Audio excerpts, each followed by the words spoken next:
ನಮಸ್ತೆ ವೀಕ್ಷಕರೇ. ಇವತ್ತು ಈ ವಿಡಿಯೋನಲ್ಲಿ ಕನ್ಯಾ ರಾಶಿ ಬಗ್ಗೆ ಮಾತಾಡೋಣ. 90 ದಿನಗಳ ಗ್ರಹಣ ನಂತರದ ಪರಿಣಾಮ. ಸೊ ಕನ್ಯಾ ರಾಶಿನಲ್ಲಿ ಉತ್ತರ ಪಾಲ್ಗುಣಿ ನಕ್ಷತ್ರ 2, 2ನೇ ಪಾದ, 3ನೇ ಪಾದ, 4ನೇ ಪಾದ ಹಾಗೂ ಹಸ್ತ ನಕ್ಷತ್ರದ 1, 2, 3, 4ನೇ ಪಾದ, ಆಮೇಲೆ ಚಿತ್ರಾ ನಕ್ಷತ್ರದ 1ನೇ ಮತ್ತು 2ನೇ ಪಾದ ಇದೆ. ಈಗ ಉತ್ತರ ಪಾಲ್ಗುಣಿ ನಕ್ಷತ್ರದ ಅಧಿಪತಿ ಬಂದು ಸೂರ್ಯದೇವ, ಹಾಗೆ ಹಸ್ತ ನಕ್ಷತ್ರದ ಅಧಿಪತಿ ಬಂದು ಚಂದ್ರ, ಆಮೇಲೆ ಚಿತ್ತ ನಕ್ಷತ್ರದ ಅಧಿಪತಿ ಬಂದು ಕುಜ ಅಂದರೆ ಮಂಗಳ. ಈಗ ಉತ್ತರ ಪಾಲ್ಗುಣಿ ನಕ್ಷತ್ರದ 2ನೇ ಪಾದ, 3ನೇ ಪಾದ ಮತ್ತು 4ನೇ ಪಾದದ್ದು ಯಾವ ರೀತಿ ಇರುತ್ತೆ ಪರಿಣಾಮ ಅಂದರೆ, ಸೂರ್ಯ ಅಧಿಪತಿ ಉತ್ತರ ಪಾಲ್ಗುಣಿ ನಕ್ಷತ್ರಕ್ಕೆ. ಆಮೇಲೆ ಈ ನಕ್ಷತ್ರದಿಂದ ಸಿಂಹ ರಾಶಿ ಬಂದ್ಬಿಟ್ಟು ವ್ಯಯಭಾವ ಬರುತ್ತೆ, 12ನೇ ಮನೆ ಬರುತ್ತೆ. ಇಲ್ಲಿಂದ ಹಸ್ತ ನಕ್ಷತ್ರದಿಂದ ಲೆಕ್ಕ ಮಾಡಿದ್ರೆ ವ್ಯಯಭಾವ ಬರುತ್ತೆ. ಆಯಿತೆ. ಇವಾಗ 12ನೇ ಮನೆ ಅಧಿಪತಿ ಬಂದು ಷಷ್ಠಮದಲ್ಲಿದ್ದರೆ ತುಂಬ ಒಳ್ಳೆಯದು, ಅದು ಒಂದು ಯೋಗ. ಮೊದಲನೇ ಯೋಗ ಏನಪ್ಪ ಅಂದರೆ ಸೂರ್ಯನಿಂದ, ಆಯಿತೆ, ಸೂರ್ಯನಿಂದ 2ನೇ ಮನೆಯಲ್ಲಿ ಚಂದ್ರನ ಹೊರತಾಗಿ, ಆಯಿತಾ, ಚಂದ್ರ ಇರಬಾರ್ದು 2ನೇ ಮನೆಯಲ್ಲಿ, ಆಯಿತಾ. ಸೂರ್ಯನಿಂದ 2ನೇ ಮನೆಯಲ್ಲಿ ಚಂದ್ರನ ಹೊರತಾಗಿ ಯಾವುದೇ ಗ್ರಹ ಇರಲಿ, ಒಂದು ವೇಷಿ ಯೋಗ ಅಂತ ಉತ್ಪತ್ತಿ ಆಗುತ್ತೆ. ಮೊದಲನೇದು ಕನ್ಯಾ ರಾಶಿಗೆ ದ್ವಿತೀಯಾಧಿಪತಿ ಹಾಗೂ ನವಮಾಧಿಪತಿ ಬಂದು ಶುಕ್ರ, ಆಯಿತೆ. ಶುಕ್ರ ಉಚ್ಚ ಸ್ಥಾನದ ಕಡೆಗೆ ನಡೀತಾ ಇದ್ದಾರೆ, ಎಲ್ಲಿ? ಮೀನರಾಶಿನಲ್ಲಿ. ಎರಡನೇದು ಪಂಚಮ ಮತ್ತು ಷಷ್ಠಮಾಧಿಪತಿ ಸಪ್ತಮದಲ್ಲಿ. ಸೊ ಸೂರ್ಯನಿಂದ 2ನೇ ಮನೆ ಇದ್ದಾಗ ನಾನು ಕನ್ಯಾ ರಾಶಿನಲ್ಲಿ ಉತ್ತರ ಪಾಲ್ಗುಣಿ ನಕ್ಷತ್ರಕ್ಕೆ ಅಧಿಪತಿ ಸೂರ್ಯ ಅಲ್ವಾ, ಆ ಸೂರ್ಯನಿಂದ ನಾನು ಲೆಕ್ಕ ಮಾಡ್ತಾ ಇರೋದು, ಆಯಿತೆ. ಸೊ ಇವಾಗ ಏನಾಗುತ್ತೆ, ಇಂತಹ ವ್ಯಕ್ತಿಗಳು ಸಾಮಾನ್ಯವಾಗಿ ಸತ್ಯವನ್ನು ಹೇಳೋವಂಥವ್ರು ಆಗಿರ್ತಾರೆ. ಸುಳ್ಳು ಹೇಳೋದು ತುಂಬ ಅಪರೂಪ. ಏನಾದರೂ ಅವರು ದ್ವಿತೀಯ ಭಾವದಲ್ಲಿ ಪಾಪಗ್ರಹ ಇದ್ದು ಮತ್ತು ಪಾಪಗ್ರಹದ ದೃಷ್ಟಿ ಏನಾದ್ರು ಇದ್ದು, ಏನು ಹೇಳಿ, ಇವಾಗ 2ನೇ ಮನೆಯಲ್ಲಿ ರಾಹು, 2ನೇ ಮನೆಯಲ್ಲಿ ಕೇತು, 2ನೇ ಮನೆಯಲ್ಲಿ ಶನಿ, ಇಲ್ಲ 2ನೇ ಮನೆಯಲ್ಲಿ ಇಂಥ ಪಾಪಗ್ರಹದ ದೃಷ್ಟಿ ಇತ್ತು ಅಂದರೆ, ಲಗ್ನದಲ್ಲೂ ಹಾಗೂ ನವಾಂಶದಲ್ಲೂ ಈ ಥರ ಇತ್ತು ಅಂದರೆ ಅಂಥವರು ಸ್ವಲ್ಪ ಸುಳ್ಳು ಹೇಳ್ತಾರೆ, ಅವ್ರಿಗೆ ಅನುಕೂಲ ಇದ್ದಂಗೆ. ಒಬ್ಬೊಬ್ಬರು ಬೇಕು ಅಂತ ಸುಳ್ಳು ಹೇಳ್ತಾರೆ, ಅದು ಬೇರೆ ಕಾನ್ವರ್ಸೇಷನ್ ಆಗೋಯ್ತು ಆಲ್ ಟುಗೆದರ್. ಆದರೆ ಇಲ್ಲಿ ಕನ್ಯಾ ರಾಶಿಗೆ ಸೂರ್ಯನಿಂದ 2ನೇ ಮನೆ, ಆ ಲೆಕ್ಕ ನಾನು ಹೇಳ್ತಾ ಇರೋದು. ಆಮೇಲೆ ಅವರು ತುಂಬ ಸೋಂಬೇರಿತನವೂ ಇರುತ್ತೆ. ಯಾರಿಗೆ? ಉತ್ತರ ಪಾಲ್ಗುಣಿ ನಕ್ಷತ್ರಕ್ಕೆ. ಹಾಗೆ ಅವರು ತುಂಬ ಉದಾರ ಮನಸ್ಸವರು ಆಗಿರ್ತಾರೆ ಅಂಥ ಯೋಗ ಬಂದಾಗ. ಆದರೆ ಸಾಮಾನ್ಯವಾಗಿ ಅವ್ರನ್ನ ನೋಡಿದ್ರೆ ಉತ್ತರ ಪಾಲ್ಗುಣಿ ನಕ್ಷತ್ರದವರು ಸ್ವಲ್ಪ ಉದ್ದ ಇರ್ತಾರೆ. ಬರೀ ನಮ್ಮ ಭಾರತದೇ ನಾನು ಹೇಳ್ತಾ ಇಲ್ಲ, ಪ್ರಪಂಚಾದ್ಯಂತ ಉತ್ತರ ಪಾಲ್ಗುಣಿ ನಕ್ಷತ್ರದಲ್ಲಿ ಹುಟ್ಟಿರೋರು ಸ್ವಲ್ಪ ಉದ್ದ ಇರ್ತಾರೆ, ತುಂಬ ಬ್ಯಾಲೆನ್ಸ್ಡ್ ಆಗಿರ್ತಾರೆ, ಆಯಿತೆ. ಅದರೊಟ್ಟಿಗೆ ಒಳ್ಳೆ ಬುದ್ಧಿಶಕ್ತಿ ಇರುತ್ತೆ. ಯಾವುದಾದ್ರೂ ವಿಷಯನ ಅವರು ತಿಳ್ಕೊಂಡ್ರೆ ಇಲ್ಲ ಗೊತ್ತಾದರೆ ಅಷ್ಟು ಬೇಗ ಮರೆಯೋದಿಲ್ಲ, ಅವರು ಸ್ವಲ್ಪ ಗಮನ ಇರುತ್ತೆ, ಆಯಿತೆ. ಆಮೇಲೆ ಇಷ್ಟೆಲ್ಲ ಆದ್ರೂ ಅವರು ಅಷ್ಟು ಶ್ರೀಮಂತ ಆಗಿರೋದಿಲ್ಲ. ಶ್ರೀಮಂತರಾಗಬೇಕಂತ ಸ್ವಲ್ಪ ಕಷ್ಟ ಬೀಳ್ತಾರೆ. ಆದರೆ ಅಂಥ ಯೋಗಗಳು ಇಲ್ಲ ಅಂದರೆ ಅವರ ರಾಶಿನಲ್ಲಿ ಅಷ್ಟು ಶ್ರೀಮಂತರಾಗಿರೋದಿಲ್ಲ. ಆದರೆ ಇಲ್ಲಿ ಏನು ನಾನು ಪರ್ಟಿಕ್ಯುಲರಾಗಿ ಇದೇನಕ್ಕೆ ಹೇಳ್ತಾ ಇದ್ದೀನಿ ಅಂದರೆ, ಒಂದು ಚಂದ್ರ, 2ನೇದು ಸೂರ್ಯ, ಆಯಿತೆ. ನಕ್ಷತ್ರಾಧಿಪತಿ ಸೂರ್ಯ ಬಂದ್ಬಿಟ್ಟು ಷಷ್ಠಮದಲ್ಲಿದ್ದಾರೆ, ಓಕೆ. ಆದರೆ ವ್ಯಯಭಾವದಲ್ಲಿ ಚಂದ್ರ ಕೇತು ಒಟ್ಟಿಗೆ ಇದ್ದಾರೆ, ಮತ್ತು ಸೂರ್ಯ ಬಂದ್ಬಿಟ್ಟು ರಾಹು ಒಟ್ಟಿಗೆ ಇದ್ದಾರೆ. ಸೊ ಸೂರ್ಯ ಬಂದ್ಬಿಟ್ಟು ಅಸ್ತಾಗಿದ್ದಾರೆ ಒಂದು ಕಡೆ. ಆದರೆ ಇನ್ನೊಂದೇನಪ್ಪ ಅಂದರೆ ಈ ಗ್ರಹಣದ ಸ್ಥಿತಿನಲ್ಲಿ ಸ್ವಲ್ಪ ಅವ್ರಿಗೆ ಹೆಂಗಿರುತ್ತೆ ಅಂದರೆ ತುಂಬಾ ನಿದ್ದೆ ಬರೋಂಥದ್ದು. ಆಮೇಲೆ ಯಾವಾಗ ನಿದ್ದೆ ಮಾಡಬೇಕು ಅವಾಗ ನಿದ್ದೆ ಮಾಡಲ್ಲ, ಸ್ವಲ್ಪ ನಿದ್ದೆ ಅಂದರೆ ತುಂಬ ಒಂಥರ ಆಯಾಸ ಆಗಿರೋಂಥದ್ದು ಬಿಹೇವಿಯರ್ ಇರುತ್ತೆ. ಆಮೇಲೆ ನಿದ್ದೆ ಮಾಡೋ ಟೈಮಲ್ಲಿ ನೆಮ್ಮದಿಯಾಗಿ ನಿದ್ದೆ ಮಾಡಲ್ಲ, ಕೆಟ್ಟ ಕನಸು ಬೀಳೋದು, ಇಲ್ದಿರೋದೆಲ್ಲ ಯೋಚನೆ ಮಾಡೋದು. ಇಲ್ದಿರೋದಂದರೆ ಅವ್ರ ಯೋಚನೆ ಅವ್ರ ಜೀವನದ ಬಗ್ಗೆನೇ ಇರುತ್ತೆ ಜಾಸ್ತಿ.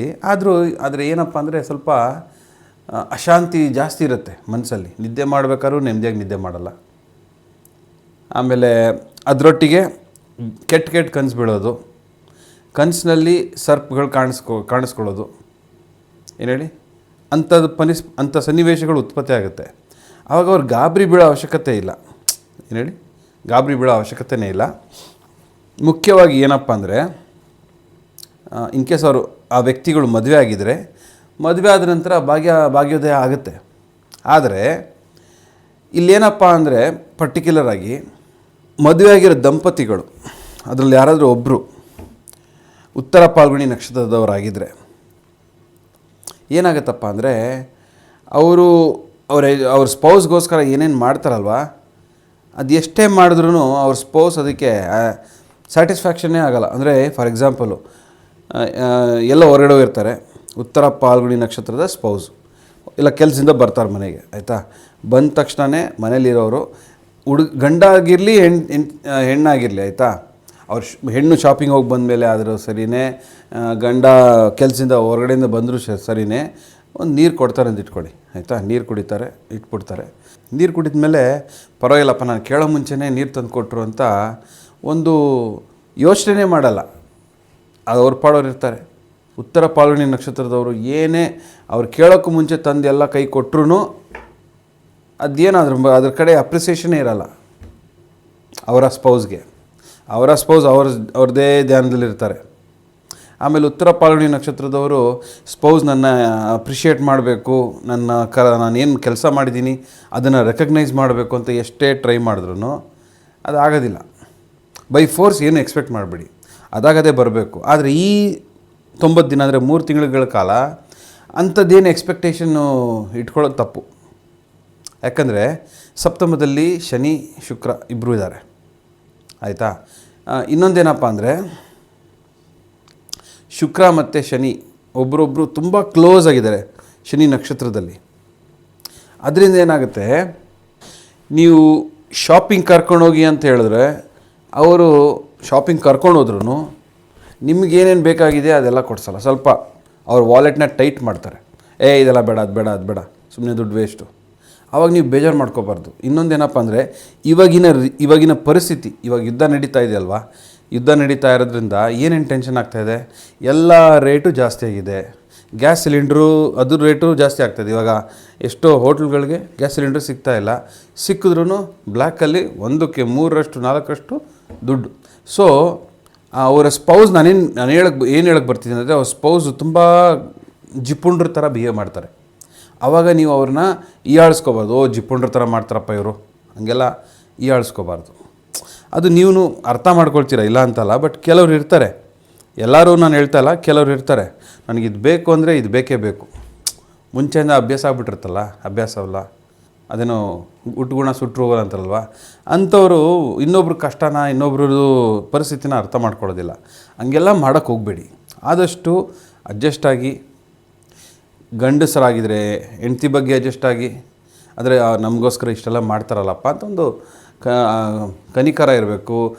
ಮತ್ತು ಅಟೆನ್ಷನ್, ಅವರು ಸೀಕಿಂಗ್ ಇಲ್ಲ, ಅಟೆನ್ಷನ್ ಸೀಕಿಂಗ್ ಇರಲ್ಲ. ಆದರೆ ನೀವೇ ಪ್ರೊಯಾಕ್ಟಿವ್ ಆಗಿ ಹೋಗ್ಬಿಟ್ಟು ಇಷ್ಟೆಲ್ಲ ಮಾಡ್ತಿರಲ್ಲ, great, thank you very much. Thank ಯೂನು ಹೇಳೋ ಅವಶ್ಯಕತೆ ಇಲ್ಲ. ನಿನ್ನ ಸಪೋರ್ಟ್ ಇಲ್ಲದೇ ಇದ್ದರೆ ಆಗ್ತಾ ಇರಲಿಲ್ಲ ಅಂತ ಒಂದೇ ಒಂದು ಮಾತು ಹೇಳಿ, ಅದು ಅವ್ರಿಗೆ ಎಂಥ ಅವಾರ್ಡ್ ಕೊಟ್ಟಂಗೆ ಆಗೋದು ಗೊತ್ತಾ. ನನ್ನನ್ನು ರೆಕಗ್ನೈಸ್ ಮಾಡ್ತಾರೆ ನಮ್ಮ ಯಜಮಾನರು ಇಲ್ಲ ನಮ್ಮ ಹೆಂಡ್ತಿ ಅಂತ. ಆ ಬಾಂಧವ್ಯ ತುಂಬ ಚೆನ್ನಾಗಿರುತ್ತೆ.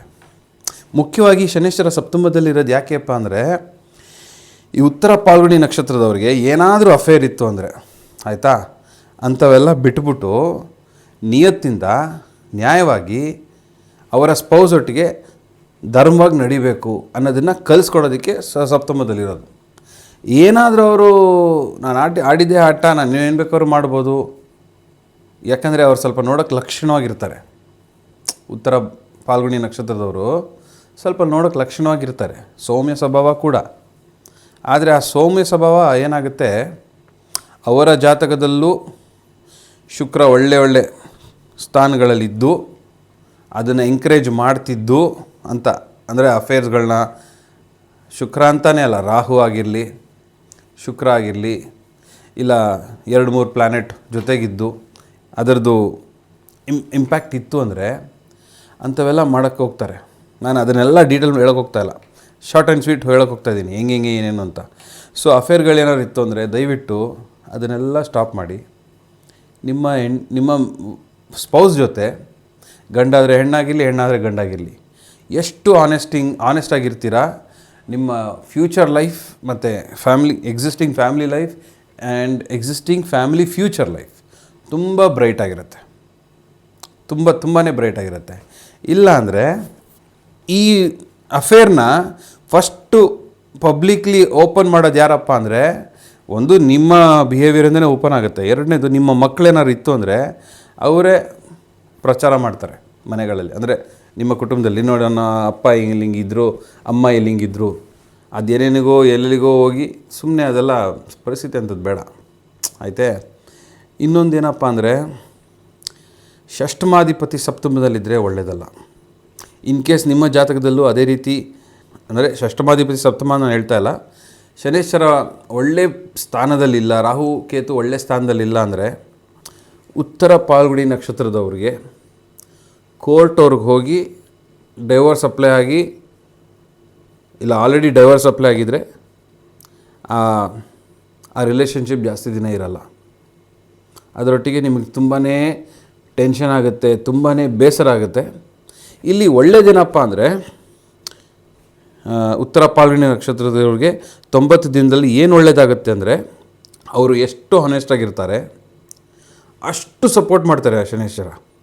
ಹಿಂಗೆ ಸಪೋರ್ಟ್ ಮಾಡ್ತಾರೆ ಅಂದರೆ ಭಾಗ್ಯೋದಯ ಮಾಡಿಸ್ತಾರೆ. ಯಾಕಂದರೆ ಶನೇಶ್ವರನ ದೃಷ್ಟಿ ಭಾಗ್ಯಸ್ಥಾನದ ಮೇಲಿದೆ. ಆಮೇಲೆ ಚಂದ್ರ ರಾಶಿ ಉತ್ತರ ಪಾಲ್ಗುಣಿ, ಆ ಲಗ್ನ ಚಂದ್ರ ಲಗ್ನ ಅಂತ ತೊಗೊಂಡ್ರೆ ಅದ್ರ ಮೇಲೂ ಇದೆ, ಚತುರ್ಥ ಭಾವದ ಮೇಲೂ ಇದೆ. ಅಂದರೆ ನಿಮ್ಮ ಮನೆಯಲ್ಲಿ ನೆಮ್ಮದಿ, ಸಂತೋಷ, ಸೌಖ್ಯ, ವಾಹನ ಸುಖ ಅದೆಲ್ಲ ನೋಡ್ತಾರೆ, ಭಾಗ್ಯೋದಯನೂ ಮಾಡ್ತಾರೆ.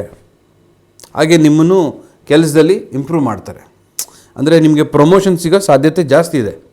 ಗ್ರಹಣ ಆದ ನಂತರ ಏನೇ ಇಂಪ್ಯಾಕ್ಟ್ ಆದ್ರೂ ನಿಮಗೆ ಪ್ರಮೋಷನ್ ಕೂಡ ಸಿಗೋ ಸಾಧ್ಯತೆ ಇದೆ. ಆದರೆ ಅದನ್ನು ನೀವು ಕರೆಕ್ಟಾಗಿ ಯೂಟಿಲೈಸ್ ಮಾಡ್ಕೊಂಡಿಲ್ಲ ಅಂದರೆ, ನೀವು ಬಿಹೇವಿಯರ್ ಸರಿಯಾಗಿಲ್ಲ ಅಂದರೆ ಅಫೇರ್ಗಳು ಬೇಕಿಲ್ದಿರೋದೆಲ್ಲ. ಮದುವೆ ಆಗಿರೋರ್ದು ಈ ಥರ, ಮದುವೆ ಆಗಿಲ್ದಿರೋರು ಅಫೇರ್ಗಳೆಲ್ಲ ಇಟ್ಕೊಂಡಿದ್ರೆ ಸಿಕ್ಕಾಪಟ್ಟೆ ಲಾಸ್ ಮಾಡ್ಕೊಳ್ತಾರೆ, ಸಿಕ್ಕಾಪಟ್ಟೆ ಕೆಟ್ಟ ಹೆಸರು ತೊಗೊಳ್ತಾರೆ. ಅವ್ರು ಯಾರು ನಂಬ್ಕೊಂಡಿರ್ತಾರೋ, ಎಲ್ಲರೂ ಅಂತ ನಾನು ಹೇಳಲ್ಲ, ಜಾಸ್ತಿ ಜನ ತುಂಬ ಮೋಸ ಹೋಗ್ತಾರೆ, ಚೀಟಿಂಗ್ ಆಗುತ್ತೆ ಅವರೊಟ್ಟಿಗೆ. ಉತ್ತರ ಪಾಲ್ಗುಣಿ ನಕ್ಷತ್ರದವ್ರಿಗೆ ಅವ್ರು ಯಾರು ಇಷ್ಟ ಬಿದ್ದಿರ್ತಾರೋ ಅವ್ರು ಚೀಟ್ ಮಾಡ್ತಾರೆ. ಇವರು ಒಬ್ರಿಗೆ ಚೀಟ್ ಮಾಡೋದಂತ ಅಲ್ಲ, ಅದೊಂದೇ ಅಲ್ಲ, ಅವ್ರಿಗೂ ಚೀಟ್ ಮಾಡೋರು ಇರ್ತಾರೆ ಬೇಜಾನ್ ಜನ. ಅದೆಲ್ಲ ನಿಮ್ಮ ಜಾತಕದ ಮೇಲೆ ಡಿಪೆಂಡ್ ಆಗುತ್ತೆ, ಆಯಿತಾ. ಇದು ಪರ್ಟಿಕ್ಯುಲರಾಗಿ ನಡೆಯುವಂಥದ್ದು ಉತ್ತರ ಪಾಲ್ಗುಣಿ ನಕ್ಷತ್ರಕ್ಕೆ ಡೆಫಿನೆಟ್. ಇನ್ನೊಂದೇನಪ್ಪ ಅಂದರೆ, ಷಷ್ಠಮದಲ್ಲಿ ರಾಹು ಇದ್ದಾರಲ್ವ, ಅವರೇ ಪ್ರಮೋಷನ್ ಕೊಡೋದಕ್ಕೆ ಕಾರಣ. ಆ್ಯಕ್ಚುಲಿ ನಿಮ್ಮ ಆಫೀಸ್ನಲ್ಲಿ ನೀವು ಕರೆಕ್ಟಾಗಿ ನಿಯತ್ತಿಂದ, ಶ್ರದ್ಧೆಯಿಂದ, ಡೆಡಿಕೇಟೆಡ್ ಆಗಿ, ಆನೆಸ್ಟಾಗಿ, ಟ್ರಸ್ಟ್ ವರ್ದಿಯಾಗಿ ನೀವು ಕೆಲಸ ಮಾಡಿ, ಬರೀ ನಿಮ್ಮ ಕಾನ್ಸಂಟ್ರೇಷನ್ ಕೆಲಸ, ನೀವು ನಿಮ್ಮ ಇಂಪ್ರೂವ್ಮೆಂಟ್, ನಿಮ್ಮ ಕರಿಯರ್ ಗ್ರೋತ್ ಬಗ್ಗೆ ನೀವು ಕಾನ್ಸಂಟ್ರೇಟ್ ಮಾಡಿದ್ರೆ ಡೆಫಿನೆಟಾಗಿ ಬರ್ಕೊಡ್ತೀನಿ, Rahu will definitely help you in this situation, even though there is a ಗ್ರಹಣ. ಬಟ್ ಇನ್ ಕೇಸ್ ನಿಮ್ಮ ನಡೀತಿರೋ ಹಾದಿ ತಪ್ಪಾಗಿದ್ದರೆ, ಅಂದರೆ ಅಫೇರು, ಇಲ್ಲೊಂದು ಅಫೇರು, ಅಲ್ಲೊಂದು ಅಫೇರು, ಇಲ್ಲ ರಾಂಗ್ ಪರ್ಸನೊಟ್ಟಿಗೆ ಅಫೇರ್ ಇದ್ರೂ ಅದೇ ತುಂಬ ಎಫೆಕ್ಟ್ ಆಗುತ್ತೆ. ನಿಮಗೆ ನೆಮ್ಮದಿನೇ ಇರಲ್ಲ, ನೆಮ್ಮದಿಯಾಗಿ ನಿದ್ದೆನೇ ಮಾಡೋಕ್ಕಾಗಲ್ಲ. ಕೆಟ್ಟ ಕನಸುಗಳು ಬೀಳೋದು, ನಿದ್ದೆ ಮಾಡೋ ಟೈಮಲ್ಲಿ ನಿದ್ದೆ ಬರದೇ ಇರೋದು, ಏನೇನೋ ಯೋಚನೆ ಮಾಡೋದು, ವಿಚಿತ್ರವಾಗಿ ಇಮ್ಯಾಜಿನೇಷನ್ ಮಾಡ್ಕೊಳ್ಳೋದು, ಅದರಲ್ಲೇ ಸಿಗಾಕೊಂಡು ತಿರುಗ್ತಾ ಇರ್ತೀರ. ಹಂಗಾಗೋದು ಬೇಡ. ನಿಮ್ಮ ಕೆಲಸ ಆಯಿತು, ನಿಮ್ಮ ಕರಿಯರ್ ಗ್ರೋತ್ ಬಗ್ಗೆ ಗಮನ ಇಡಿ, ನಿಮ್ಮ ಪರ್ಸ್ನಲ್ ಲೈಫ್ ಡೆವಲಪ್ಮೆಂಟ್ ಬಗ್ಗೆ ಗಮನ ಇಡಿ. ಮದುವೆ ಆಗಿದ್ದರೆ ನಿಮ್ಮ ಸ್ಪೌಸ್ ಜೊತೆ ಆನೆಸ್ಟ್ ಆಗಿರಿ, ಟ್ರೂತ್ಫುಲ್ ಆಗಿರಿ. ಇನ್ ಕೇಸ್ ನೀವು ಇದ್ದೀರಾ ಅಂತ ಇಟ್ಕೊಳ್ಳಿ, ಆದರೆ ನಿಮ್ಮ ಸ್ಪೌಸ್ ಏನಾದರೂ ಟ್ರೂತ್ಫುಲ್ ಆಗಿಲ್ಲ, ಅದು ಅವ್ರಿಗೆ ಶನೇಶ್ವರ ನೋಡ್ಕೊಳ್ತಾರೆ. ನೀವು ತಲೆನೇ ಕೆಡಿಸ್ಕೊಳ್ಳೋ ಅವಶ್ಯಕತೆ ಇಲ್ಲ, ಆಯಿತೇ. ಬಟ್ ಗಂಡಸರು, ಪರ್ಟಿಕ್ಯುಲರಾಗಿ ನಾನು ಗಂಡಸರಿಗೆ ಹೇಳ್ತಾ ಇದ್ದೀನಿ, ಹೆಣ್ಣು ಮಕ್ಕಳಿಂದ ಸ್ವಲ್ಪ ತುಂಬಾ ಹುಷಾರಾಗಿದೆ. ಯಾಕಂದರೆ ಶುಕ್ರ ಶನೇಶ್ವರನೊಟ್ಟಿಗಿದ್ದಾರೆ, ಅದು ಸಪ್ತಮದಲ್ಲಿ ಚಂದ್ರ ರಾಶಿಯಿಂದ, ಆಯಿತಾ. ಚಂದ್ರ ರಾಶಿ ಅಂದರೆ ಕನ್ಯಾ ರಾಶಿಯಿಂದ, ಕನ್ಯಾ ರಾಶಿನಲ್ಲಿರೋ ಉತ್ತರ ಪಾಲ್ಗುಣಿ ನಕ್ಷತ್ರದಿಂದ. ಆಯಿತಾ, ಇದು ಮೇಯ್ನಾಗಿ ನನಗೆ ಕಾಣಿಸೋವಂಥದ್ದು ಈ ಗ್ರಹಣದ ಸಮಯದಲ್ಲಿ. ಉತ್ತರ ಪಾಲ್ಗುಣಿ ನಕ್ಷತ್ರದವರು ಈ ಸಮಯದಲ್ಲಿ ಏನು ಮಾಡಬೇಕು ಅಂದರೆ ಪ್ರತಿದಿನ ಆದಿತ್ಯ ಹೃದಯ ಕೇಳಲೇಬೇಕು. ಆದಿತ್ಯ ಹೃದಯ ಬೆಳಗ್ಗೆ ಕೇಳಬೇಕು. ಆದರೆ ಸೂರ್ಯನಿಗೊಂದು ನಮಸ್ಕಾರ ಹಾಕಿ, ಆದರೆ ಅರ್ಘ್ಯಕ್ಕೂ ಕೊಡಿ. ಹೆಂಗೆ ಅರ್ಘ್ಯ ಕೊಡಬೇಕು ಅನ್ನೋದನ್ನು ನಾನು ಸಿಂಹ ರಾಶಿನಲ್ಲಿ, ಸೊ ಅದನ್ನು ನೋಡಿಕೊಂಡು ಹಂಗೆ ಕೊಡಿ. ಆದರೆ ಬೈ ಚಾನ್ಸ್ ನಿಮಗೆ ಅರ್ಘ್ಯ ಕೊಡೋಕ್ಕೆ ಟೈಮ್ ಇಲ್ಲ ಅಂದರೆ ನೀವು ಬೆಳಗ್ಗೆ ಎದ್ದು 8:30 ಮುಂಚೆ ಸ್ನಾನ ಮಾಡಿ ಎಲ್ಲ ಡ್ರೆಸ್ಅಪ್ ಎಲ್ಲ ಆದಮೇಲೆ ಟೀ ಕಾಫಿ ಕುಡಿಯೋ ಮುಂಚೆ 8:30 ಮುಂಚೆ ಹೊರಗಡೆ ಹೋಗ್ಬಿಟ್ಟು ಸೂರ್ಯನಿಗೆ ಒಂದು ನಮಸ್ಕಾರ ಮಾಡಿ, ದೊಡ್ಡ ನಮಸ್ಕಾರ ಮಾಡಿಬಿಟ್ಟು ಆದಿತ್ಯ ಹೃದಯ ಕೇಳಿ, ಭಕ್ತಿಯಿಂದ ಕೇಳಿ. ಇಷ್ಟೇ. ನೀವು ಎಲ್ಲೂ ಈ ದೇವಸ್ಥಾನ ಹೋಗೋ ಅವಶ್ಯಕತೆ ಇಲ್ಲ. ಇನ್ ಕೇಸ್ ನಿಮ್ಗೆ ಇಂಟ್ರೆಸ್ಟ್ ಇತ್ತು ಅಂದರೆ ವಿಷ್ಣು ಸಹಸ್ರನಾಮ ಕೇಳ್ಬೋದು. ಇಂಟ್ರೆಸ್ಟ್ ಇತ್ತು ಅನ್ನೋದಕ್ಕಿಂತ ಅದು ಕೇಳೋದಷ್ಟು ಒಳ್ಳೆಯದು. ಅದು ನೀವೊಬ್ಬರೇ ಅಲ್ಲ, ಎಲ್ಲರೂ ಕೇಳಿದ್ರೂ ಒಳ್ಳೆಯದು. ಬಟ್ ನಾನು ಏನಕ್ಕೆ ವಿಷ್ಣು ಸಹಸ್ರನಾಮ ಹೇಳ್ತಾ ಇದ್ದೀನಿ ಅಂದರೆ ಸೂರ್ಯನಾರಾಯಣ ಡೈರೆಕ್ಟಾಗಿ ನೀವು ವಿಷ್ಣು ಸಹಸ್ರನಾಮ ಕೇಳಿದ್ರೆ ನಾರಾಯಣನ ಧ್ಯಾನ ಮಾಡ್ತಾಯಿದ್ದೀರಾ. ಸೊ ನಾರಾಯಣ ಸೂರ್ಯನ ಮೂಲಕ ನಕ್ಷತ್ರಾಧಿಪತಿ ಸೂರ್ಯ ಇರೋದ್ರಿಂದ ಅದು ನಿಮಗೆ ಡೆಫಿನೆಟಾಗಿ ಹೆಲ್ಪ್ ಆಗುತ್ತೆ. ಆಯಿತಾ. ಈಗ ಹಸ್ತ ನಕ್ಷತ್ರಾಧಿಪತಿ ಬಂದು ಚಂದ್ರ. ಸೊ ಚಂದ್ರ ಕೇತು ಒಟ್ಟಿಗೆ ಇದ್ದಾನೆ, ಅದು ವ್ಯಯಭಾವದಲ್ಲಿ. ಲಾಭಾಧಿಪತಿ ವ್ಯಯಸ್ಥಾನದಲ್ಲಿದ್ದಾರೆ. ಅಂದರೆ ಕನ್ಯಾ ರಾಶಿಯಿಂದ ಚಂದ್ರ ಅಂದರೆ ಕಟಕ ರಾಶಿ ಲಾಭಸ್ಥಾನ 11ನೇ ಮನೆ. 11ನೇ ಮನೆ ಅಧಿಪತಿ 12ನೇ ಮನೆಯಲ್ಲಿದ್ದಾರೆ. ಕೇತು ಒಟ್ಟಿಗೆ ಕೇತುಗ್ರಸ್ತ ಚಂದ್ರಗ್ರಹಣ ಅದು. ಆಯಿತಾ. ಸೊ ಈ 90 ದಿನಗಳಲ್ಲಿ ಏನಾಗುತ್ತೆ, ಅವ್ರು ಏನೇ ಮಾಡೋದು ಸಿಕ್ಕಾಪಟ್ಟೆ ಖರ್ಚಿರುತ್ತೆ. ಅನ್ನೆಸೆಸರಿ ಖರ್ಚು. ಒಂದು ದುಡ್ಡು ಇಷ್ಟು ಉಳಿತಪ್ಪ ಅನ್ನಂಗಿಲ್ಲ, ಇನ್ನೊಂದು ಖರ್ಚು ಬ್ಯಾಕ್ ಟು ಬ್ಯಾಕ್ ಬರ್ತಾ ಇರುತ್ತೆ. ಅದರಲ್ಲೂ ಸಪ್ತಮದಲ್ಲಿ ಶನಿ ಇದ್ದಾರೆ. ಸೊ ಏನು ಮಾಡ್ತಾರೆ ಶನೇಶ್ವರ ಏನು ಮಾಡ್ತಾರೆ ಅನ್ನೋದಕ್ಕಿಂತ ರಾಹು ಏನು ಮಾಡ್ತಾರೆ, ಷಷ್ಠಮದಲ್ಲಿ ಕೂತ್ಕೊಂಡು ಫಸ್ಟು ರಾಹು ಬಂದ್ಬಿಟ್ಟು ನಿಮ್ಮ ಕರ್ಮ ಏನು ಹೇಳಿ, ನಿಮ್ಮ ಕರ್ಮ ಫಲಾನುಸಾರ. ಇವಾಗ ಹಿಂಗೆ ಅಂದರೆ ಕ್ಲಾಸ್ ರೂಮ್ನಲ್ಲಿ ಒಂದು ಎಕ್ಸಾಂಪಲ್ ಕೊಡ್ತೀನಿ. ಕ್ಲಾಸ್ ರೂಮಲ್ಲಿ ಕ್ಲಾಸ್ ಟೀಚರು ಏನೋ ಪ್ರಿನ್ಸಿಪಾಲೋ HODನೋ ಯಾರೋ ಕರೆದಿದ್ದಾರೆ, ಒಂದು 10 ನಿಮಿಷ ಅದೇನೋ ಬರಬೇಕಂತೆ, ಮೀಟಿಂಗ್ ನಡೀತಾ ಇದೆ, ಕ್ಲಾಸ್ ನಡೀತಾ ಇರುತ್ತೆ ಅಂಥದ್ದಲ್ಲಿ ಮಧ್ಯದಲ್ಲಿ ಯಾರೋ POನೋ ಯಾರೋ ಬಂದು ಹೇಳ್ತಾರೆ. ಕ್ಲಾಸ್ ಟೀಚರ್ ಏನು ಮಾಡ್ತಾರೆ, ಕ್ಲಾಸ್ ರೂಮಲ್ಲಿ ಯಾರು ತುಂಬ ತೀಟೆ ಮಾಡ್ತಾನಲ್ಲ ಅವನ್ನೇ ಕರೆದ್ಬಿಟ್ಟು ಇಲ್ಲ ಅವಳನ್ನೇ ಕರೆದ್ಬಿಟ್ಟು ಕ್ಲಾಸ್ ರೂಮ್ಗೆ ಒಂದು ಮಾನಿಟರ್ ಅಂತ ಒಂದು 10-15 ನಿಮಿಷದವರೆಗೂ ನಿಲ್ಲಿಸ್ಬಿಟ್ಟು ಹೋಗ್ತಾರೆ. ಯಾಕಂದರೆ ಕ್ಲಾಸ್ ರೂಮ್ನಲ್ಲಿ ಸೈಲೆನ್ಸ್ ಇರಬೇಕು, ಒಂಥರ ಡಿಸಿಪ್ಲಿನ್ ಇರಬೇಕು ಅನ್ನೋದಕ್ಕೋಸ್ಕರ ಕರೆದ್ಬಿಟ್ಟು ಹೆಂಗೆ ಹೇಳ್ತಾರೆ, ನೋಡು ನಾನು ಬರೋವರೆಗೂ ಕ್ಲಾಸ್ ರೂಮ್ನಲ್ಲಿ ಗಲಾಟೆ ಆಗೋದೇ ಆಗಲಿ, ಕಿರ್ಚಾಡೋದಾಗಲಿ ಏನೂ ಮಾಡಬಾರ್ದು. ನಾನು ಇಲ್ಲಿ ಹೇಳ್ಕೊಟ್ಟಿರೋದನ್ನು ಓದಬೇಕು, ಇಲ್ಲ ಏನಾದ್ರು ಹೋಮ್ವರ್ಕ್ ಬರೆದಿರ್ತಾರೆ ಅದನ್ನು ಎಲ್ಲರ ಕೈಯಲ್ಲೂ ಮಾಡಿಸ್ಬೇಕು, ನೀನು ಮಾಡಬೇಕು, ಅದು ನಿನ್ನ ರೆಸ್ಪಾನ್ಸಿಬಿಲಿಟಿ ಅಂದ್ಬಿಟ್ಟು ಕ್ಲಾಸ್ ರೂಮ್ನಲ್ಲಿ ಒಂದು ಮಾನಿಟ್ರನ್ನ ನಿಲ್ಲಿಸ್ಬಿಟ್ಟು ಹೋಗ್ತಾರೆ ಅಲ್ವೇ. ಕ್ಲಾಸ್ ರೂಮ್ನಿಂದ ಹೊರಟ ಮೇಲೆ ಟೀಚರ್ ಬರೋವರೆಗೂ ಆ ಮಾನಿಟ್ರು ಮಾಡ್ತಿರೋ ವ್ಯಕ್ತಿ ಹುಡುಗ ಆಗಲಿ ಹುಡುಗಿ ಆಗಿರಲಿ ಎಲ್ಲರ ಹತ್ರ ಅದು ಮಾಡು ಇದು ಮಾಡು ಅಂತ ಒಂಥರ ಅವರೇ ಟೀಚರ್ ಥರ ಆಗ್ಬಿಟ್ಟಿರ್ತಾರೆ. ಮಾನಿಟ್ರ್ ಮಾಡಿದ್ರಲ್ವ ನಮಗೆ. ಇವಾಗ ಯಾರಾದರೂ ನಮಗೆ ಆ ರೆಸ್ಪಾನ್ಸಿಬಿಲಿಟಿ ಕೊಟ್ಬಿಟ್ರೆ ನಾನೇ ಗ್ರೇಟ್ ಅಂತ ಬಿಹೇವ್ ಮಾಡ್ತಾರಲ್ವ, ಹಂಗೆ ರಾಹು ಇವಾಗ ಕುಂಭರಾಶಿಗೆ ಓನರ್. ಫಸ್ಟ್ ಆಫ್ ಆಲ್ ಇವಾಗ ರಾಹು ಮಾನಿಟರ್ ಅಂತ ಇಟ್ಕೊಳ್ಳೋಣ ಆ ಕುಂಭರಾಶಿಗೆ. ಸೊ ರಾಹು ಬಂದ್ಬಿಟ್ಟು, ಶನಿ ಬಂದ್ಬಿಟ್ಟು ಕರ್ಮ ಫಲದಾತ ಅಲ್ವಾ.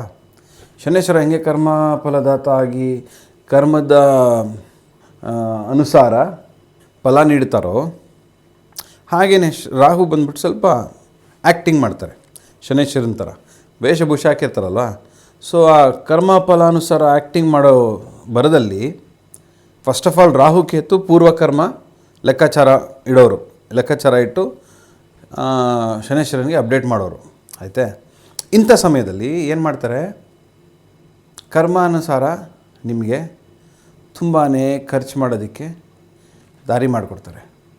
ಸುಮ್ಮನೆ ಮನೇಲಿ ಕೂತಿದ್ರು ಏನೋ ಹುಡ್ಕೊಂಬತ್ತದ ಖರ್ಚು ನಿಮ್ಮ ಹತ್ರ, ಏನೋ ಒಂದು ಅಲ್ಲಿ ಹೋಗಿ ಇಲ್ಲಿ ಖರ್ಚು ಮಾಡು, ಇಲ್ಲ ಮಕ್ಕಳೇನಾದ್ರು ಇತ್ತು ಅಂದರೆ ಮದುವೆ ಆಗಿ ಅವ್ರಿಗೆ ಆರೋಗ್ಯ ತಪ್ಪಿದೆ ಅವ್ರಿಗೆ ಖರ್ಚು ಮಾಡು.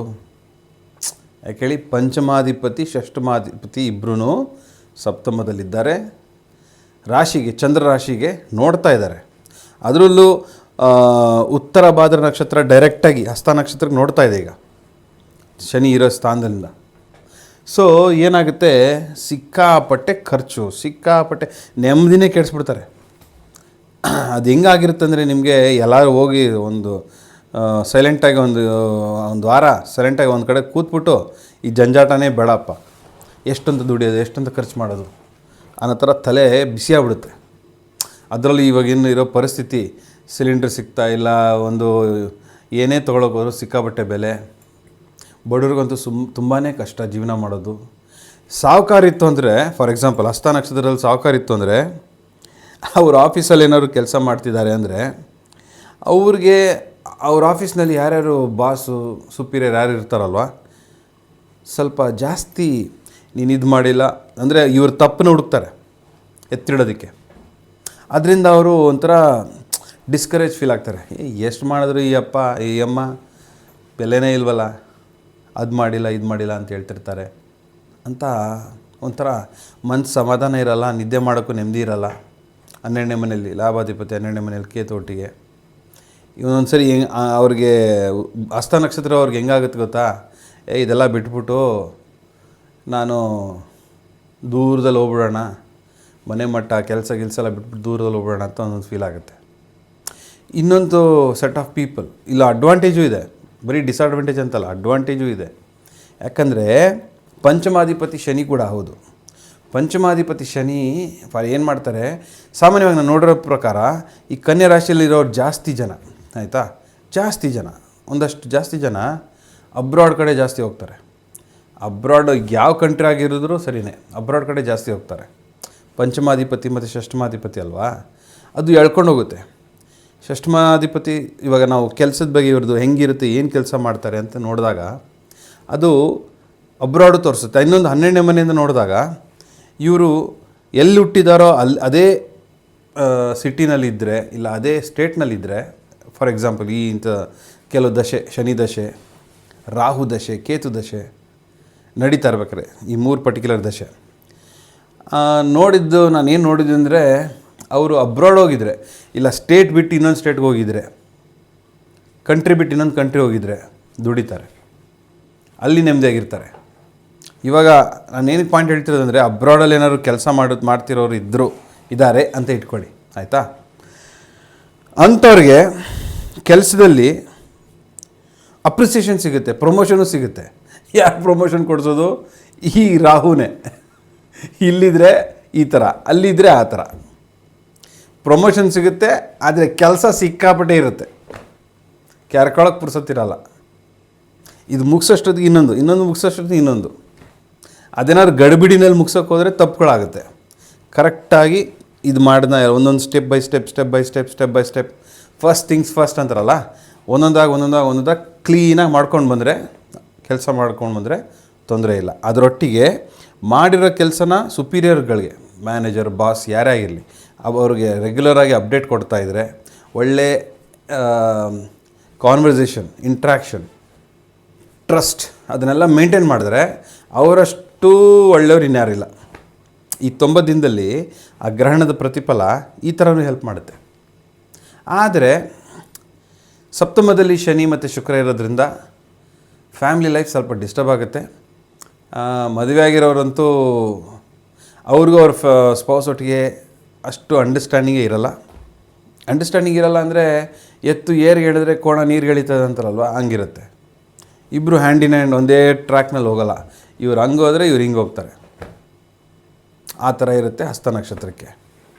ಹಸ್ತ ನಕ್ಷತ್ರಕ್ಕೆ ಏನಪ್ಪ ಮಾಡಬೇಕು ಅಂದರೆ, ಹಸ್ತ ನಕ್ಷತ್ರದವರು ಪ್ರತಿದಿನ, ಆದರೆ ನನ್ನ ಕೇಳಿದ್ರೆ ಮಾಡಿದ್ರೆ ಒಳ್ಳೆಯದು, ಪ್ರತಿದಿನ ಲಲಿತಾ ಸಹಸ್ರನಾಮ ಕೇಳಬೇಕು. ಏನು ಹೇಳಿ? ಲಲಿತಾ ಸಹಸ್ರನಾಮ ಅಥವಾ ಸೌಂದರ್ಯ ಲಹರಿ. ಸೌಂದರ್ಯ ಲಹರಿ ಏನಕ್ಕೆ ಹೇಳ್ತೀನಪ್ಪ ಅಂದರೆ, ಶಂಕರಾಚಾರ್ಯರು ಆ ದೇವಿಗೆ ಅಷ್ಟು ಒಳ್ಳೆಯ ರೀತಿಯಿಂದ ವರ್ಣನೆ ಮಾಡಿದ್ದಾರೆ. ಆ ವರ್ಣನೆನ ಅವ್ರು ಕೇಳ್ತಾ ಇದ್ದರೆ, ಅದೇ ರೀತಿ ಹೇಳಿದ್ರೆ ಏನಾಗುತ್ತೆ, ಶನೇಶ್ವರ ಮತ್ತು ಶುಕ್ರ ಇದ್ದಾರಲ್ವ, ಏನೇನು ಟ್ರಬಲ್ ಕ್ರಿಯೇಟ್ ಮಾಡ್ತಾರಲ್ಲ ಅದನ್ನೆಲ್ಲ ಸಾಲ್ವ್ ಮಾಡ್ತಾರೆ, ಅದು ರಿವರ್ಸ್ ಮಾಡ್ತಾರೆ. ಯಾಕಂದರೆ ಶನೇಶ್ವರ ಮತ್ತು ಶುಕ್ರ ತುಂಬ ರೆಸ್ಪೆಕ್ಟ್ ಮಾಡೋದು ಆದಿಶಕ್ತಿನ. ಯಾಕಂದರೆ ಶಿವನ ಮಡದಿ, ಅರ್ಧಾಂಗಿನಿ, ಶಿವಶಕ್ತಿ, ಆದಿಶಕ್ತಿ ಅದರಲ್ಲಿ ಫಸ್ಟ್ ಸ್ಟ್ಯಾನ್ಸ್ ಹೆಂಗಿದೆ ಅಂದರೆ ಲೋಹಿತ್ಯ ನಿರ್ಜಿತ ಜಪ ಕುಸುಮಾನುರಾಗಾಂ ಪಾಶಾಂಕುಶೌಧನುರಿಷೂನಪಿ ಧಾರಯಂತೀಂ ತಾಮ್ರೇಕ್ಷಣ ಮರುಳ ಮಾಲ್ಯ ವಿಶೇಷ ಭೂಷಾಂ ತಾಂಬೂಲ ಪೂರಿತ ಮುಖೀಂ ತ್ರಿಪುರಾಂ ನಮಾಮಿ ಅಂತ ಇದೆ. ಆಯಿತಾ? ಅದರಲ್ಲಿ ಏನಂತ ಹೇಳುತ್ತಂದರೆ ಆ ದೇವಿಗೆ ನಾವು ಯಾವ ರೀತಿ ಎಲ್ಲ ತಂದಿಟ್ಬಿಟ್ಟು ಪೂಜೆ ಮಾಡೋದಲ್ಲ, ಮನಸ್ಸಿಂದ ದೇವಿಗೆ ಸ್ಮರಣೆ ಮಾಡ್ತಾ, ಆ ದೇವಿಗೆ ನಮನ ಮಾಡ್ತಾ, ಆ ದೇವಿಗೆ ಪೂಜೆ ಮಾಡ್ತಿದ್ದೀನಿ ಅನ್ನೋದೊಂದು ಭಾವನೆ ಎಷ್ಟು ಚೆನ್ನಾಗಿ ಹೇಳಿದ್ದಾರೆ ಇವರು ಆದಿಶಂಕರಾಚಾರ್ಯರಲ್ವಾ. ಸೊ ಅದು ಸೌಂದರ್ಯ ಲಹರಿ ಕೇಳಿದ್ರೂ ಸರಿಯೇ. ಇವಾಗ ಸೌಂದರ್ಯ ಲಹರಿ 1.5 hour ಆಗುತ್ತೆ ಅಂತ ಇಟ್ಕೊಳ್ಳಿ. ಇಷ್ಟೊಂದು ಟೈಮ್ ಇಲ್ಲ ನಮ್ಮ ಹತ್ರ, ಏನು ಮಾಡೋದು ಅಂತ ನಾವು ಮಾಡಲೇಬೇಕು ಅಂತಿದ್ರೆ, ಈಗ ಲಲಿತ ಸಹಸ್ರನಾಮ ಕೂಡ ಟೈಮ್ ಜಾಸ್ತಿ ಹಿಡಿಯುತ್ತಲ್ವ, ಅಟ್ಲೀಸ್ಟ್ ಕೇಳಿ, ಹೇಳಕ್ಕೆ ಬರಲ್ಲ ಅದು ಕೇಳಿ. ಅದು ಏನು ಮಾಡಬೇಕು, ವಾಕಿಂಗ್ ಮಾಡಬೇಕಾದ್ರೆ ಕೇಳ್ತಾ ಇರಬೇಕು, ಆಫೀಸ್ಗೆ ಹೋಗ್ಬೇಕಾದ್ರೆ ಗಾಡೀಲಿ ಕೂತ್ಕೊಂಡಿದ್ರೆ, ನೀವು ಡ್ರೈವ್ ಮಾಡಬೇಕಾದ್ರೆ ಅಲ್ಲ, ನೀವು ಆಫೀಸ್ ಕ್ಯಾಬ್ನಲ್ಲಿ ಹೋಗ್ತಿರ್ಬೇಕಾದ್ರೆ ಕೇಳ್ತಾ ಇರಿ ಕೂತ್ಕೊಂಡು ಹಿಂದ್ಗಡೆ. ಮನೆಯಿಂದ ಆಫೀಸ್ಗೆ ಹೋಗೋದಕ್ಕೆ ಅಟ್ಲೀಸ್ಟ್ 1.5 hour ಆಗುತ್ತಾ? ಯಾರ್ಯಾರಿಗೆ ಅರ್ಧ ಗಂಟೆಲಿ ಹೋಗಿ ಸೇರ್ತಾರೋ ಅದು ಗ್ರೇಟ್. ಆದರೆ ನೀವು ಮಾಡಬೇಕಂತ ಡಿಸೈಡ್ ಮಾಡಿದ್ರೆ 24 ಗಂಟೆಯಲ್ಲಿ ಅದಕ್ಕೆ ಅಂತ ಒಂದು ಡೆಡಿಕೇಟ್ ಮಾಡ್ಬೋದಾ? ಅಡುಗೆ ಮಾಡಬೇಕಾದ್ರೂ, ಊಟ ಮಾಡಬೇಕಾದ್ರೂ, ಹೆಣ್ಮಕ್ಳಾಗಲಿ ಗಂಡು ಮಕ್ಕಳಾಗಲಿ, ಈಗಿನ ಕಾಲದಲ್ಲಿ ಗಂಡು ಮಕ್ಕಳು ಅಡುಗೆ ಮಾಡ್ಕೊಳ್ತಾರೆ. ಮದುವೆ ಆಗಿದ್ರೂ ಅಡುಗೆ ಮಾಡಿ ಬಡಿಸ್ತಾರೆ. ಮನೇಲಿ ಗಂಡ ಹೆಂಡ್ತಿ ಇಬ್ಬರು ಕೆಲಸ ಮಾಡಬೇಕಾದ್ರೆ ಗಂಡಸರು ಮಾಡ್ತಾರೆ. ಎಷ್ಟು ಹೆಲ್ಪ್ ಮಾಡ್ತಾರೆ ಗೊತ್ತಾ? ಸೊ ಹಂಗೆ ನೋಡೋಕ್ಕೋದ್ರೆ ನೀವು ಮಾಡಬೇಕಂದ್ರೆ ನೀವು ಡಿಸೈಡ್ ಮಾಡಿ ಪ್ಲ್ಯಾನ್ ಮಾಡ್ಕೊಳ್ಳಿ. ಈ 90 ಡೇಸಲ್ಲಿ ತುಂಬ ಅನಿವಾರ್ಯ. ಯಾವುದ್ಯಾವುದು ಲಲಿತಾ ಸಹಸ್ರನಾಮ ಅಥವಾ ಸೌಂದರ್ಯ ಲಹರಿ, ಇದನ್ನು ಮಾಡ್ತಾಯಿದ್ರೆ ಏನಾಗುತ್ತೆ, ನಿಮಗೆ ಕೆಟ್ಟ ಕನಸು ಬರೋದು, ಜೊತೆಗೆ ಅನ್ನೆಸೆಸರಿ ಖರ್ಚು, ಸ್ಪೌಸ್ ಒಟ್ಟಿಗೆ ಜಗಳ, ಇಲ್ದಿರೋದೆಲ್ಲ ಇವಾಗ ಏನೇನು ಹೇಳಿದ್ನಲ್ಲ, ಏನೇನು ಆಗುತ್ತೆ ಅಂತ ನೆಗೆಟಿವು, ಅದೆಲ್ಲ ಅವಾಯ್ಡ್ ಆಗುತ್ತೆ. ಆಮೇಲೆ ಅಬ್ರಾಡಲ್ಲಿರೋರಿಗೆ ಅವ್ರ ಕೆಲಸದಲ್ಲಿ ಇನ್ನೂ ಅಪ್ರಿಸಿಯೇಷನ್ ಜಾಸ್ತಿ ಸಿಗುತ್ತೆ, ಪ್ರಮೋಷನ್ ರೆಕಗ್ನಿಷನ್ ಜಾಸ್ತಿ ಆಗುತ್ತೆ, ಅದರೊಟ್ಟಿಗೆ ಆದಾಯ ಕೂಡ ಬರುತ್ತೆ ಔಟ್ಸೈಡ್ ಕಂಟ್ರಿ. ಇದನ್ನು ಮಾಡಿ. ಹಸ್ತ ನಕ್ಷತ್ರಕ್ಕೆ, ಹಸ್ತ ನಕ್ಷತ್ರ ಆಯಿತು. ಇವಾಗ ಚಿತ್ತ ನಕ್ಷತ್ರ. ಚಿತ್ತ ನಕ್ಷತ್ರಾಧಿಪತಿ ಬಂದು ಕುಜ ಬಂದ್ಬಿಟ್ಟು ಷಷ್ಠಮದಲ್ಲಿ, ಅಂದರೆ ತೃತೀಯಾಧಿಪತಿ ಹಾಗೂ ಅಷ್ಟಮಾಧಿಪತಿ ಷಷ್ಠಮದಲ್ಲಿ. ಅಷ್ಟಮಾಧಿಪತಿ ಷಷ್ಠಮದಲ್ಲಿ ಓಕೆ. ತೃತೀಯಾಧಿಪತಿ ಷಷ್ಠಮದಲ್ಲಿ ಏನಾಗುತ್ತೆ ನೋಡಿ, ತೃತೀಯಾಧಿಪತಿ ಷಷ್ಠಮ ಅಂದರೆ ತೃತೀಯದಿಂದ ತೃತೀಯ ಭಾವ, 3ನೇ ಮನೆಯಿಂದ 3ನೇ ಮನೆ. ಆಯಿತೆ? ಸೊ ಏನಾಗುತ್ತೆ, ಸಂಬಂಧಿಕರು ಒಟ್ಟಿಗೆ ಮನಸ್ತಾಪಗಳು ಜಾಸ್ತಿ ಆಗುತ್ತೆ. ಆಮೇಲೆ ಅವರು ಲ್ಯಾಂಡ್ ಏನಾದ್ರು ಸೇಲ್ ಮಾಡೋಕ್ಕೆ ಹೋದರೆ ಮೋಸ ಆಗುತ್ತೆ. ಖರೀದಿ ಮಾಡಿದ್ರೆ ಅದು ನಾನು ಹೇಳ್ತಾ ಇಲ್ಲ, ಸೇಲ್ ಮಾಡೋಕ್ಕೆ ಹೋದರೆ ಮೋಸ ಆಗುತ್ತೆ. ಸೇಲ್ ಮಾಡಬೇಕಾದ್ರೆ ರಾಂಗ್ ಡಿಸಿಷನ್ ತೊಗೊಳ್ತಾರೆ. ಯಾವಾಗ ಸೇಲ್ ಮಾಡಬಾರ್ದು ಅವಾಗ ಸೇಲ್ ಮಾಡೋಕ್ಕೆ ಹೋಗ್ತಾರೆ. ಚಿತ್ತ ನಕ್ಷತ್ರದ 1ನೇ ಮತ್ತು 2ನೇ ಪಾದ. ಯಾಕಂದರೆ ಅದರಿಂದ ಲಾಸ್ ಏನಕ್ಕಾಗುತ್ತೆ ಅಂದರೆ, ಅಷ್ಟಮಾಧಿಪತಿ ಕೂಡ ಹೌದು, ಅಷ್ಟಮಾಧಿಪತಿ ಹಾಗೂ ತೃತೀಯಾಧಿಪತಿ. ಅದು ಹೆಂಗೆ ಇದಾಗುತ್ತೆ ಅಂದರೆ, ನಿಮ್ಮ ಜಾತಕದಲ್ಲಿ ಕುಜ ಬಲ ಇಲ್ಲ, ಕುಜ ಒಳ್ಳೆ ಸ್ಥಾನದಲ್ಲಿ ಕೇಂದ್ರದಲ್ಲಿಲ್ಲ, ಏನು ಹೇಳಿ ಬಲ ಇಲ್ಲ ಅಂದಾಗ, ಚಂದ್ರನಿಂದ ಅಷ್ಟು ಬಲ ಇಲ್ಲ ಅಂದಾಗ ಅದು ಆಟೋಮೆಟಿಕ್ಕಾಗಿ ಅದ್ರ ಕಡೆ ಟ್ರಿಗರ್ ಮಾಡುತ್ತೆ. ಅಂದರೆ ನೀವು ಸೇಲ್ ಮಾಡೋಕ್ಕೆ ಹೋದರೆ ಒಳ್ಳೆ ರೇಟಲ್ಲಿ ಸೇಲ್ ಮಾಡಲ್ಲ, ಏನೋ ಒಂದು ಆತ್ರಗಾರನಿಗೆ ಬುದ್ಧಿಮಟ್ಟ ಅಂತಾರಲ್ವ, ಹಾಗೆ ಆತ್ರದಲ್ಲಿ ತುಂಬ ಕಮ್ಮಿಗೆ ಇಲ್ಲ ತುಂಬ ಮೋಸ ಹೋಗ್ತೀರ. ಮೋಸ ಮಾಡೋರು ಜಾಸ್ತಿ ಇರ್ತಾರೆ. ಆ ವ್ಯಾಲ್ಯೂಯೇಷನ್ ಪ್ರಕಾರ ನಿಮಗೆ ಬೆನಿಫಿಟ್ ಆಗೋಲ್ಲ, ಸಿಕ್ಕಾಪಟ್ಟೆ ಲಾಸ್ ಆಗುತ್ತೆ. ಆ ಲಾಸ್ ಆದಮೇಲೆ ಅಂದರೆ ನೀವು ಮಾರ್ಬಿಟ್ರಿ, ದುಡ್ಡು ಬಂತು, ಅದರಲ್ಲೂ ಸ್ವಲ್ಪ ಆವಾಗ ಗಮನಕ್ಕೆ ಬರಲ್ಲ. ಯಾಕಂದರೆ ಆವಾಗ ಆ ಟೈಮಿಗೆ ನಿಮಗೆ ದುಡ್ಡು ಬೇಕಾಗಿರುತ್ತೆ. ಇವಾಗ ಆಲ್ರೆಡಿ ಪರಿಸ್ಥಿತಿ ಹೆಂಗಿದೆ ಅಂದರೆ ಜನಗಳಿಗೆ ದುಡ್ಡು ಬೇಕು, ಬರೋದೆಲ್ಲ ಮಾರ್ಕೊಳ್ಳೋಕೆ ಹೋಗಬೇಡಿ. ಅದರಲ್ಲೂ ಚಿತ್ತ ನಕ್ಷತ್ರದ ರೈತರಾಗಿದ್ದರೆ ಇದು ಮಾತ್ರ ಡೆಫಿನೆಟು. ಅವ್ರ ಜಮೀನ ಅವ್ರ ಮಕ್ಕಳು ಹಠ ಮಾಡಿಬಿಟ್ಟು ನನಗೆ ಗಾಡಿ ಕೊಡಿಸು ಅಂತ ಏನಾದ್ರು ತಲೆ ಮೇಲೆ ಕೂತ್ಕೊಂಡ್ರೆ, ನಾನು ಗಾಡಿ ತೊಗೊಂಡು ಬೆಂಗಳೂರಿಗೆ ಹೋಗ್ಬಿಟ್ಟು ಗಾಡಿ ಓಡಿಸ್ತೀನಿ, ಇಲ್ಲ ಯಾವುದಾದ್ರು ಬೇರೆ ಸ್ಟೇಟ್ಗೆ ಹೋಗಿ ಗಾಡಿ ಓಡಿಸ್ತೀನಿ ಅಂತ ಏನೇನೋ ಪ್ಲ್ಯಾನ್ ಇತ್ತು ಅಂದರೆ, ಇರೋ ಜಾಗನ ಮಾರಿದ್ರೆ ದೊಡ್ಡ ಲಾಸ್. ಏನೋ ಅಷ್ಟು ಬರುತ್ತೆ ಇಷ್ಟು ಬರುತ್ತೆ, ಇವಾಗೆಲ್ಲ ಒಳ್ಳೆ ರೇಟ್ ಸಿಗ್ತಾಯಿದೆ ಅಂತ ಮೋಸ ಹೋಗ್ತಾರೆ. ಹಾಗೆಲ್ಲ ಮಾಡೋಕ್ಕೆ ಹೋಗ್ಬೇಡಿ. ಅದು ಏನಕ್ಕೋಸ್ಕರ ಹೇಳ್ತಾರೆ ಅಂದರೆ, ಇವಾಗ ನೀವು ನಿಮ್ಮ ಜಾಗನ ಇಟ್ಕೊಂಡ್ರೆ, ಸಂರಕ್ಷಿಸಿ ನಿಮ್ಮೊಟ್ಟಿಗೆ ಇಟ್ಟುಕೊಂಡರೆ ಮುಂದಕ್ಕೆ ಅದೇ ಜಾಗ ನಿಮಗೆ ತುಂಬ ಸಹಾಯ ಮಾಡುತ್ತೆ. ದುಡ್ಡು ಲಾಸ್ ಆಗೋದು ಅವಾಯ್ಡ್ ಆಗುತ್ತೆ. ಅದು ಒಂದು ಕಡೆ. ಆದರೆ ಚಿತ್ತ ನಕ್ಷತ್ರದವರು ಸ್ವಲ್ಪ ಜಾಸ್ತಿ ಎಲ್ಲರೂ ಒಟ್ಟಿಗೆ ಅಕ್ಕಪಕ್ಕ ಇರ್ತಾರಲ್ಲ ಮನೆ, ಅಂಥವ್ರ ಜೊತೆ ಸ್ವಲ್ಪ ಜಗಳ ಮಾಡೋದು, ಏನು ಹೇಳಿ ಜಗಳ ಮಾಡೋ ಪ್ರವೃತ್ತಿ ಬಂದುಬಿಡುತ್ತೆ. ಜಗಳ ಮಾಡೋದು, ಸಂಬಂಧಿಕರೊಟ್ಟಿಗೆ ಜಗಳ ಮಾಡೋದು, ಅಂದರೆ ಜಗಳ ಮಾಡೋದಂದರೆ ಸುಮ್ಮನೆ ಹೋಗ್ಬಿಟ್ಟು ಇವರೇ ನಿಂತ್ಬಿಟ್ಟು ಹಂಗೆ ಹಿಂಗೆ ಅಂತ ಹೇಳೋದಲ್ಲ. ಆ ಸನ್ನಿವೇಶಗಳು ಹೆಂಗಿರುತ್ತಂದರೆ ಅವ್ರ ವಿರುದ್ಧ ಇರುತ್ತೆ, ಅವಾಗ ಜಗಳ ಮಾಡಲೇಬೇಕಾಗತ್ತೆ. ಅವ್ರು ಎಷ್ಟೇ ಇದ್ರೂ ಅಂಥ ಸನ್ನಿವೇಶ ಏನು ಮಾಡಬೇಕು, ನೀವು ಜಗಳ ಮಾಡಬಾರ್ದು. ಕೋಪ ಬಂದಾಗ ಸೈಲೆಂಟ್ ಆಗಿಬಿಡ್ಬೇಕು, ಇಲ್ಲ ಆ ಜಾಗದಲ್ಲೇ ಇರಬಾರ್ದು. ಇವಾಗ ಪರಿಸ್ಥಿತಿ ಚೆನ್ನಾಗಿಲ್ಲ. ಚಿತ್ತ ನಕ್ಷತ್ರದವರು ಮಸ್ಟ್ ಆ್ಯಂಡ್ ಶುಡ್ ಯಾವುದಾದ್ರೂ ಶಕ್ತಿ ದೇವಸ್ಥಾನಕ್ಕೆ ಹೋಗಿ, ಗಂಡಸರಾಗಿರಲಿ ಹೆಂಗಸರಾಗಿರಲಿ, ವಾರದಲ್ಲಿ ಯಾವ ದಿನ ಆದರೂ ಸರಿಯೇ, ನಿಮ್ಗೆ ಅನುಕೂಲ ಇದ್ದಂಗೆ ಗಂಡಸರಾಗಿರಲಿ ಹೆಂಗಸರಾಗಿರಲಿ ಶಕ್ತಿ ದೇವತೆ ದೇವಸ್ಥಾನಕ್ಕೆ ಹೋಗಿ ವಾರದಲ್ಲಿ ಅಟ್ಲೀಸ್ಟ್ ಒಂದು ಸರಿ, ಆಯಿತಾ? ಹೋಗಿ ಫಸ್ಟ್ ಏನು ಮಾಡಬೇಕು, 9 ಪ್ರದಕ್ಷಿಣೆ ಹಾಕಬೇಕು. 9 ಪ್ರದಕ್ಷಿಣೆ ಹಾಕ್ಬಿಟ್ಟು ಬಂದ್ಬಿಟ್ಟು ದೇವಿ ಮುಂದೆ ಕೂತ್ಕೋಬೇಕು. ಮೊಬೈಲ್ಗೆ ಇಯರ್ಫೋನ್ ಹಾಕ್ಕೊಂಡು ವಾರಾಹಿ ಮೂಲ ಮಂತ್ರ, ಏನು ಹೇಳಿ, ವಾರಾಹಿ ಮೂಲ ಮಂತ್ರ ಕೇಳಿ. ಪ್ರತಿದಿನ ನೀವು ಆಫೀಸ್ಗೆ ಹೋಗ್ಬೇಕಾದ್ರೆ ಮನೇಲಿರ್ಬೇಕಾದ್ರೆ ಕೇಳಿ. ದೇವಸ್ಥಾನಕ್ಕೆ ಹೋದ ಮೇಲೆ 9 ಪ್ರದಕ್ಷಿಣೆ ಹಾಕಿದ್ಮೇಲೆ ದೇವಿ ಮುಂದೆ ಬಂದು ಕೂತ್ಕೊಂಡು ಮುಂದೆ ಅಂದರೆ ಎಲ್ಲ ಸೈಡಲ್ಲಿ ಡೈರೆಕ್ಟಾಗಿ ದೇವರ ಮುಂದೆ ಕೂತ್ಕೊಳ್ಳೋಕೆ ಜಾಗ ಇರೋದಿಲ್ಲ. ಇವಾಗ ಫಾರ್ ಎಕ್ಸಾಂಪಲ್ ಬನಶಂಕರಿ ದೇವಸ್ಥಾನ ಹೋಗ್ತೀರಾ ಅಂತ ಇಟ್ಕೊಳ್ಳಿ, ಅಲ್ಲಿ ಒಳಗಡೆ ಗರ್ಭಗುಡಿ ಮುಂದೆ ಕೂತ್ಕೊಳ್ಳೋಕ್ಕಾಗೋದಿಲ್ಲ. ಆದರೆ ದೇವಸ್ಥಾನದ ಹೊರಗಡೆ ಅಂದರೆ ದೇವಸ್ಥಾನ ಪರಾಂಗಣದಲ್ಲಿ ಎಲ್ಲೋ ಒಂದು ಜಾಗ ಇರುತ್ತಲ್ವ, ಅಲ್ಲಿ ಕೂತ್ಕೊಂಡು ವಾರಾಹಿ ಮೂಲ ಮಂತ್ರ ಕೇಳಿ. ಅದು ಫುಲ್ ಕೇಳೋರು ಅಲ್ಲಿ ಕೂತಿರಿ. ಆಮೇಲೆ ಕೇಳಬೇಕಾದ್ರೆ ದೇವಿ ಕಡೆ ಗಮನ ಇರಲಿ, ದೇವಿ ಮೇಲೆ ಭಕ್ತಿ ಇರಲಿ. ಭಕ್ತಿಯಿಂದ ಶ್ರದ್ಧೆಯಿಂದ ವಾರಾಹಿ ಮೂಲ ಮಂತ್ರ ಕೇಳಿದ ಮೇಲೆ ಏನು ಮಾಡಿ, ಹೋಗ್ಬಿಟ್ಟು ಆದರೆ ಅರ್ಚನೆ ಮಾಡಿ ಪ್ರಸಾದ ತೊಗೊಂಡು ಸೀದಾ ಮನೆಗೆ ಬನ್ನಿ. ಅದು ದೇವಸ್ಥಾನಕ್ಕೆ ಹೋದಾಗ. ಅದು ಬಿಟ್ಟು ಅದು ಹೊರತಾಗಿ ಮನೇಲೇ ಇರಬೇಕಾದ್ರೆ ಪ್ರತಿದಿನ ವಾರಾಹಿ ಮೂಲ ಮಂತ್ರ ಕೇಳ್ತಾಯಿರಿ. ಯೂಟ್ಯೂಬ್ನಲ್ಲೆಲ್ಲ ಸಿಗುತ್ತೆ. YouTube is the best. ಅದರಲ್ಲಿ ನೀವೇನು ಸರ್ಚ್ ಮಾಡಿದ್ರೆ ನಿಮ್ಗೆ ಸಿಗುತ್ತೆ, ಆಯಿತಾ? ಇದನ್ನು ಮಾಡಿ. ಈ 90 ದಿನಗಳಲ್ಲಿ ಎಷ್ಟೋ ಪ್ರಾಬ್ಲಮ್ ಸಾಲ್ವ್ ಆಗುತ್ತೆ. ನಿಮಗೆ ಪ್ರಾಪರ್ಟಿ ಕೂಡ ಸೇವ್ ಆಗುತ್ತೆ.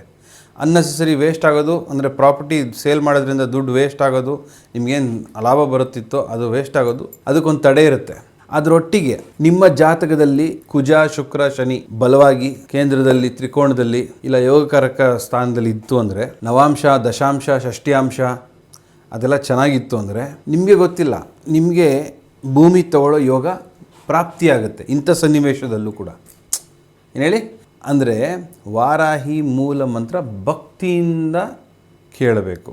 ಆ ಮೂಲ ಮಂತ್ರ ಕೇಳ್ತಾ ಒಂದು ವಾರ ಆದಮೇಲೆ ಆ ವಾರಾಹಿ ಮೂಲ ಮಂತ್ರ ನಿಮಗೆ ಬಾಯಿಗೆ ಬಂದುಬಿಡುತ್ತೆ, ಬಾಯಿ ಹಾಟ್ ಆಗ್ಬಿಡುತ್ತೆ. ನೀವೇ ಹೇಳ್ತೀರ, ಅದರೊಟ್ಟಿಗೆ ನೀವೇ ಹೇಳ್ತಿರ್ತೀರ. ಇದು ಮಾತ್ರ ಗ್ಯಾರಂಟಿ. ಇದು ಪ್ರಯತ್ನ ಮಾಡಿ ನೋಡಿ. ಆಮೇಲೆ ಇದ್ರದ್ದು ರಿಸಲ್ಟು ನೀವು ನನಗೆ ಕಮೆಂಟ್ ಮಾಡಿ. ಇವತ್ತೇ ಅಲ್ಲ, ಒಂದು 90 ಡೇಸ್ ಆಯಿತು ಇಲ್ಲ ವಿತಿನ್ 90 ಡೇಸ್ ಏನೋ ಕೆಲಸ ಆಯ್ತಂದರೆ ದಯವಿಟ್ಟು ಕಮೆಂಟ್ ಮಾಡಿ, ಈ ಪರ್ಟಿಕ್ಯುಲರ್ ವಿಡಿಯೋನ ಲೈಕ್ ಮಾಡಿ ನೋಡಿದ್ಮೇಲೆ. ಆಮೇಲೆ ನಿಮ್ಮ ಯಾರ್ಯಾರು ಮಿತ್ರವರ್ಗದವರು ಫ್ರೆಂಡ್ಸ್ ಯಾರ್ಯಾರು ಇರ್ತಾರಲ್ವ ಕನ್ಯಾ ರಾಶಿನವರು, ಅವ್ರಿಗೆ ಶೇರ್ ಮಾಡಿ. ದಯವಿಟ್ಟು ಮರೀದಿರ ಸಬ್ಸ್ಕ್ರೈಬ್ ಮಾಡಿ, ಆಯಿತಾ? ಅದರಿಂದ ನನಗೆ ಸಂತೋಷ ಆಗುತ್ತೆ. ನಿಮ್ಮ ಕೆಲಸ ಕಾರ್ಯಗಳು ಆಯಿತು, ನಿಮ್ಮ ಕಷ್ಟ ಕಾರ್ಪಣ್ಯ ದೂರ ಆಯಿತು, ನೀವು ಸುಖವಾಗಿದ್ದೀರಾ, ಹ್ಯಾಪಿಯಾಗಿದ್ದೀರಾ ಅಂತ ನನಗೂ ತುಂಬ ಖುಷಿ ಆಗುತ್ತೆ. ಆಯಿತೆ? ಧನ್ಯವಾದಗಳು.